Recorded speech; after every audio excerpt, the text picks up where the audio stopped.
Swear.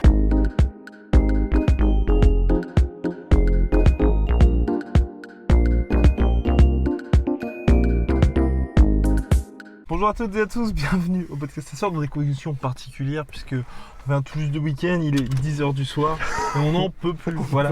Mais on s'en fout de nos vies parce que là on s'intéresse à Tony Yoka qui a remporté avec de manière éclatante son combat contre Alexander Dmitrenko qui était un vrai test pour lui puisque après un an d'absence suspendu pour 3 no-shows, Yoka a montré qu'il était là et puis combat remporté, taille patron. Taille patron et je sais pas s'il y a beaucoup de détracteurs à ce combat, mais franchement pour moi en tout cas, il a vraiment fait le taf et on peut rien lui demander de plus que ce qu'il a fait là. Donc troisième round KO, troisième round KO et en fait si les gens s'attendent, si la critique que font les gens là de cette performance c'est bah ouais mais il aurait pu le faire plus vite, il aurait pu faire comme Tyson en 1 minute. À un moment donné, là, je sais pas ce que les gens attendent parce qu'en 3 rounds, c'est parfait. Avec un round d'observation où, ok, il s'est rien passé, normal, c'est la boxe anglaise. Deuxième round où, bah, en fait, même si c'est continué de l'observation, Yoka commençait à timer le jab de Dmitrenko. Il commençait à réussir à placer son propre jab. Il commençait déjà à comprendre le rythme dès le deuxième round. Ouais.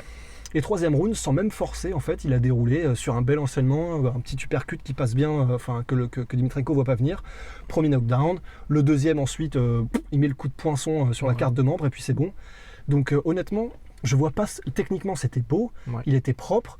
Il était affûté. Je vois vraiment pas ce qu'on peut reprocher à Yoka sur ce combat-là contre Dmitrenko qui, comme tu le dis, mine de rien, c'était quand même un client. Ouais. Et ok, il n'a pas montré de combativité. Exactement. Mais je vais te laisser parler pour pas partir en monologue. Il a effectivement pas montré de combativité. Et c'est clair que Dmitrenko, on peut reprocher à Yoka. Ok, ouais, Dmitrenko, c'est pas le top du top du top. Il a perdu tous les chocs finalement contre les potentiel grand qu'il a affronté, mais c'est une progression logique pour Yoka. On veut pas directement qu'il affronte des mecs comme Deontay Wilder. Exactement. Comme Anthony Joshua, faut être patient. Et là, quand on regarde au niveau 1 des classements et 2 au niveau du calibre entre guillemets du combattant, par exemple, on peut être beaucoup plus critique à l'égard d'un mec comme Tyson Fury qui a affronté un gars comme Tom Schwartz. Exactement. Parce que quand on regarde Tom Schwartz, c'est du calibre de Dmitrenko. Absolument. Sauf que Yoka n'a pas la carrière d'un Tyson Fury. C'est exactement ça. Vraiment, pour moi, l'analogie est parfaite et c'est le parfait crescendo. Maintenant, il faudra qu'il affronte, d'après ce que j'ai compris, c'est Duopa qui est prévu pour la fin d'année. Voilà. Donc en fait, c'est ça. C'est maintenant, on peut passer directement à du calibre Duopa Takam. Ok, on est d'accord. Hein, c'est hyper chaud. La marche est super haute parce que Duopa Takam, c'est ce qui se fait de plus lourd en France. C'est ce qui se fait de meilleur.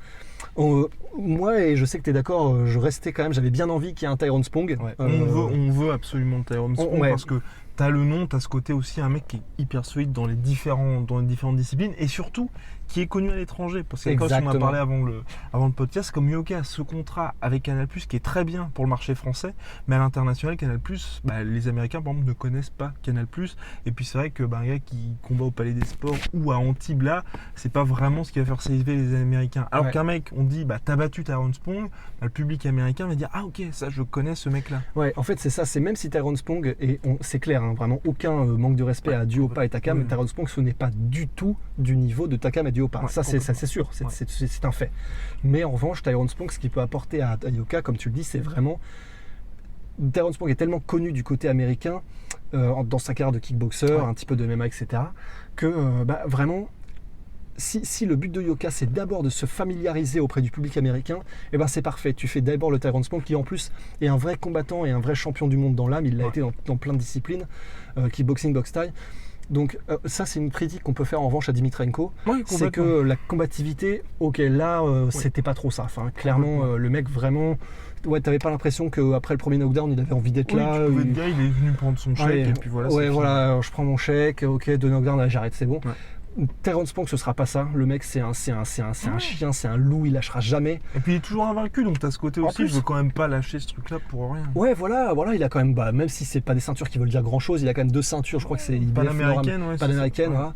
Donc pour moi ça aurait été parfait de faire le Tyrone Spong avant le Duopa parce que du coup tu coches tout, tu coches la case, connu du public américain, tu coches la case si il bat, ce qui est quand même pas un petit si, un Duopa ou un Takam, tu coches la case énorme mec ultra solide de la boxe anglaise en France. Donc voilà. Mais en tout cas, pour ce qui est du combat contre Dmitrenko, en fait, il n'y a pas grand-chose à en dire de plus parce que c'est vrai que La performance, elle est sans faute. Bon, c'est jamais sans faute. Oui. Mais elle est quand très même convaincante.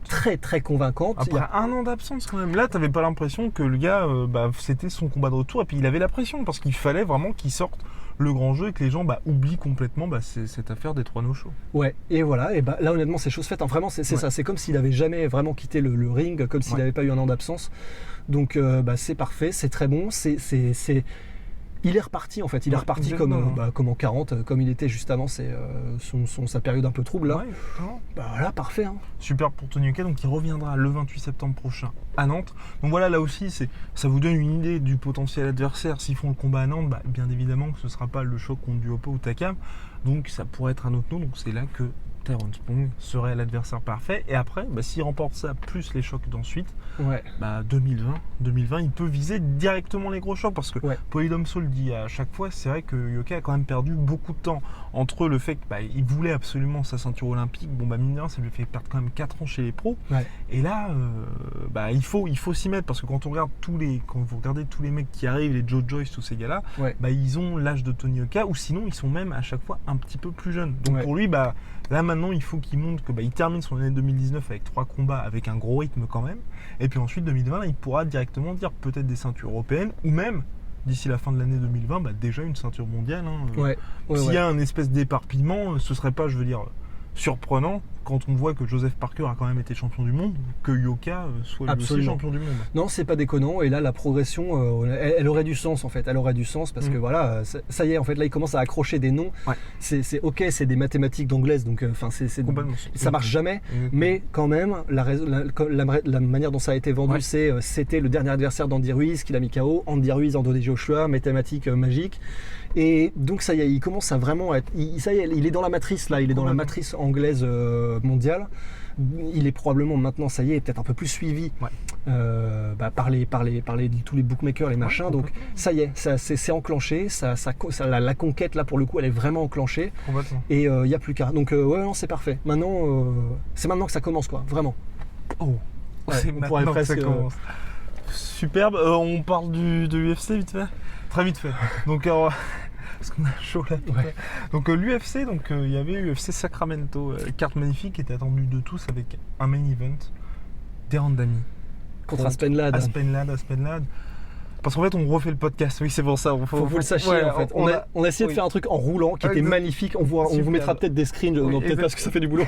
Mais en roulant, et qu'on a passé un péage, des histoires incroyables. Oui, incroyable. Sauf qu'en fait, le son était dégueulasse parce que c'était en roulant. Voilà. Donc non, on était dégoûtés. Il durait 25 minutes. Ouais, c'était vous en aviez pour votre clic. Pour votre clic.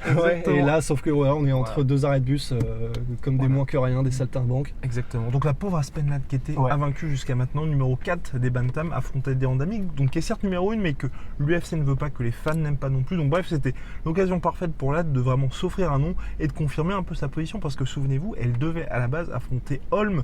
C'était, je crois, à l'UFC 239, le plan initial, c'était Holm contre Ladd. Donc ça vous donne une idée de à quel point l'UFC quand même avait des espoirs pour cette jeune femme. Et donc il y a eu cette pesée infiniment compliquée pour elle, puisqu'elle était d'une part complètement nue sous l'espèce de ceinture pour éviter, pour la cacher, pudeur oblige, pudeur et puis même respect ne serait-ce que pour elle, et elle ne pouvait pas se tenir debout pendant la pesée. C'était vraiment des images très dures.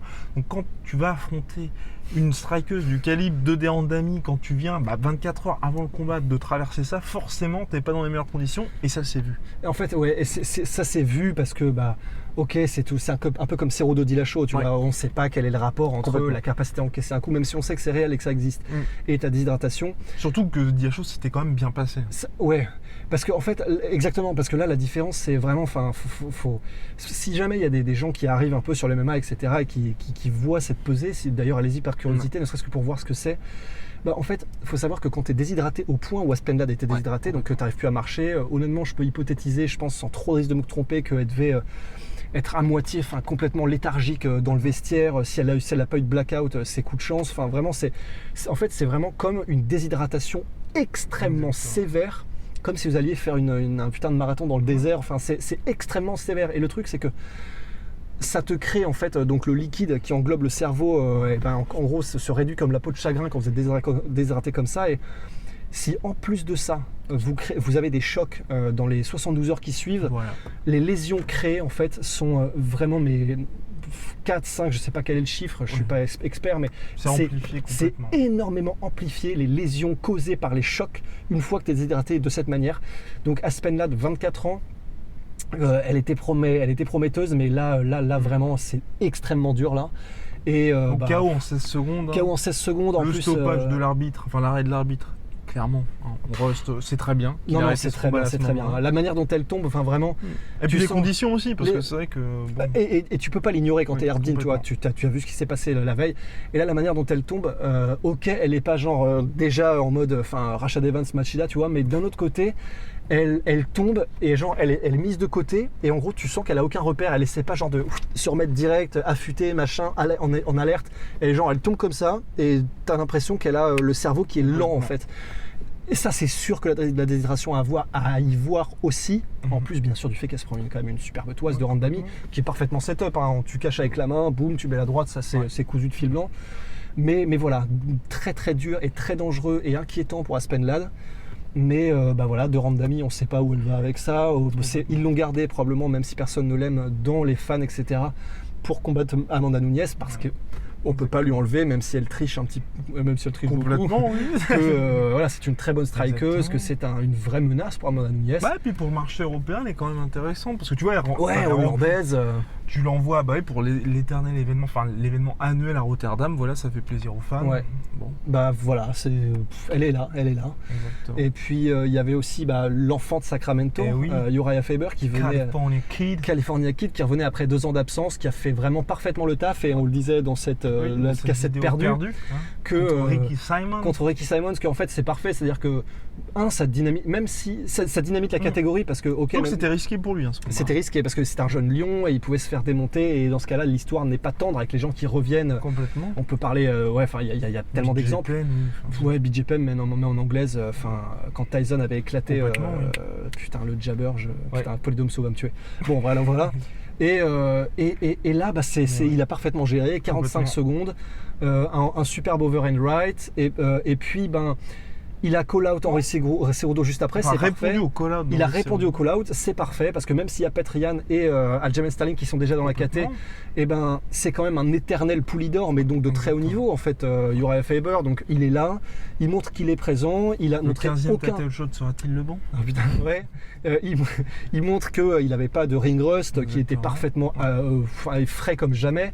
Et voilà, pourquoi pas soit Petrian, soit Aljamain Sterling, et parce que comme il est très connu, Uriah Faber, c'est un nom, donc les gens aujourd'hui sont presque plus heureux d'affronter quelqu'un qui a un nom plutôt que presque pour la ceinture, parce que ça fait plus de vues, ça fait plus de buzz, plus d'argent, donc. Et donc voilà, c'est parfait, ça dynamite la catégorie. Et puis, si je peux finir très vite aussi sur Josh Emmett, parce qu'on parle de la team Alpha Male, qui est donc gérée par Uriah Faber. Et en gros, il y a Josh Emmett qui a fait. J'adore ce mec, son style de combat, je trouve ça. Il est somptueux, il est magnifique. Et qu'on a eu peur de perdre, surtout mon cher Rust. Contre Stevens, purée. Exactement. C'était pris un KO de l'espace qui était avant ça. Il était invaincu ou il était à 10-1, quelque chose comme ça. Il avait un très bon record. Il n'était pas invaincu, il me semble, mais il avait un très bon record, sauf qu'il s'est pris le chétan sur la figure. C'est quoi qu'il a eu?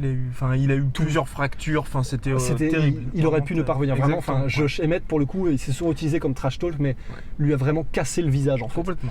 Et il est revenu, il revient à son meilleur. Il est sublime, il est fluide, il est parfait dans les transitions. C'est un vrai mixed martial artist, combattant libre. Arrêtez. Arrêtez dans les commentaires. Et donc c'était parfait. Et la team Alpha Male représente Sacramento. Contrairement encore une fois, parce que là après Michael Johnson il sauve Bektic, donc. Mirsad Bektic, Tristar Jim, le mec est quand même connu. Il était dans le top 15. Franchement parfait. La team Alpha Male revient en force avec, tu le disais dans le podcast perdu, Cody Garbrandt qui était aussi dans la salle, Song Yadong la semaine dernière qui a fait un truc sublime. Voilà, la team Alpha Male revient sur le devant de la scène. Qui était moqué ces derniers mois, mais là. Ils reviennent. Comme quoi. Voilà. Allez, on va aller. Soit.